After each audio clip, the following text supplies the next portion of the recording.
There is something many parents don't fully realize. The more they try to be a good parent, the more distance they sometimes feel with their child. This doesn't happen suddenly. There is no single moment that changes everything.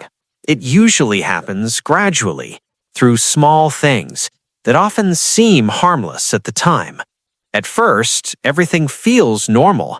There is still communication, there is still care, there is still connection. But over time, conversations become shorter, responses feel more distant, and their presence doesn't feel the same anymore. At that point, many parents begin to wonder, what changed? What did I do wrong? Why is my child like this now? And often, the answer is not a lack of love. In fact, it's the opposite. There is a lot of love, but it's expressed in a way that doesn't always feel right to the child. Let's start with something simple. When a child comes home feeling tired, a parent naturally wants to show care. They might say, "You shouldn't push yourself too hard. You need to take care of your health. Don't overwork yourself." These words sound completely reasonable, even caring, but from the child's perspective, that response doesn't always feel like support. Sometimes it feels like advice that comes too quickly. What they actually need in that moment is not a solution, but space to be heard. A simple response like, "That sounds exhausting. Was today really tough?" can make a big difference. The change may seem small, but the impact is significant. One feels like being directed, the other feels like being understood. The same pattern appears when children make life decisions.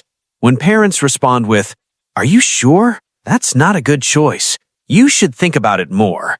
The intention is to protect, but what the child feels can be very different. They may feel a lack of trust, and when that feeling repeats over time, they begin to share less, not because they don't care, but because they no longer feel comfortable. There are also more subtle moments. When communication becomes less frequent, parents sometimes express disappointment directly. For example, "You're always busy. You never have time." These statements may be honest, but they can also create pressure. And pressure in any relationship tends to create distance. This is where misunderstandings often happen. Parents believe they are simply being caring, but what the child feels is controlled, judged, not given enough space. When this continues over time, emotional distance begins to grow, not because love is gone, but because comfort is missing. There is also something deeper that is often overlooked. Being a good parent is often defined as always being available, always helping, always putting the child first. In principle, there's nothing wrong with this, but without boundaries, it can create an unbalanced relationship. The child becomes used to receiving, while the parent continues giving. Over time, the parent's presence becomes something that is simply expected, and something that is always available is often taken for granted. Not because the child lacks respect, but because the pattern has been built over time. Another important factor is conflict avoidance. Many parents choose to stay silent when they feel hurt. They hold back their feelings to avoid making their child uncomfortable. But without realizing it, this also sends a message that their feelings are not important. And over time, the child adapts to that pattern. So what can be done? Change doesn't need to start with something big. It begins with small shifts that are done consistently. One of them is how you respond. When your child speaks, give them space to finish. There is no need to interrupt, no need to immediately give advice. Just listen. Being fully present often matters more than having the right answer. Another important shift is in communication. Instead of saying, "You should do this," try saying, "What do you think would be best?" This allows the child to feel respected as an individual. It also builds trust.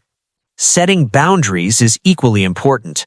When your child asks for help, it doesn't always have to be an automatic yes. You can say calmly, "I'd like to help, but I also need some time for myself." This is not rejection, it's balance, because a healthy relationship cannot be built on one-sided sacrifice. It's important to understand that change will not happen instantly. It may feel uncomfortable at first, but with consistency, things begin to shift. Communication becomes more open, responses feel warmer, and connection slowly returns. In the end, being a good parent is not about how much you give, it's about how you build the relationship. A healthy relationship has boundaries, mutual respect, and balance. And it all begins with one simple change: the way you show up, the way you listen, and the way you value yourself. Because from there, a stronger connection can grow.